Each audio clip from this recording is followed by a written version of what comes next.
ఎందుకంటే ఒకటి మంచి కాదు అది తెలిసినా కూడా ఆ ఇన్ఫ్లుయెన్సర్ చెప్పాడని, ఈ సెలబ్రిటీ చెప్పాడని అభిమానించే ప్రేక్షకులు గుడ్డిగా ఫాలో అవుతుంటారు. దీనివల్ల చాలామంది నష్టపోతున్నారు. ముఖ్యంగా కాలేజ్ విద్యార్థులైతే ఆ ఈజీ మనీ యాప్స్ వల్ల నష్టపోతున్నారు. అంతెందుకు, నాతో చదివిన విద్యార్థులే ఈ మహాదేవ్ ఆడి కొన్ని వేల రూపాయలు నష్టపోయారు. ఇప్పటికీ వాళ్ళు కోల్పోయిన డబ్బుని, విలువైన సమయం గురించి బాధపడుతున్నారు.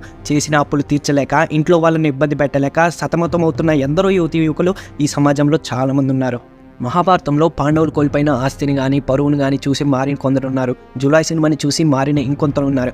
అండ్ ఈ వీడియోని చూస్తున్న మీరు కానీ, మీకు తెలిసిన వారు కానీ ఈ బెట్టింగ్ ద్వారా నష్టపోయి ఉంటే ఇప్పటికైనా మారండి, మార్చండి. వీటిని స్థాపించిన వాళ్ళు బాగానే ఉంటారు, కానీ వీటికి బలైన వారు మాత్రం నరక యాతన అనుభవిస్తుంటారు. లేదు నేను మారను, మార్చను, ఎవరి మాట వినను, ఆడేవాళ్ళు ఆడుతూనే ఉంటారు, మనం చెప్పినా వినరు అని అనుకుంటే ఇంకా మీ ఇష్టం. ఆడాలి అనే థాట్ ఉన్నాడు, ఎక్కడ చూసైనా ఆడతాడు. ఈ వీడియో నచ్చినట్లయితే లైక్ చేసి మీ బంధుమిత్రులకి షేర్ చేయండి. సబ్స్క్రైబ్ చేసుకోవడం మాత్రం మర్చిపోకండి.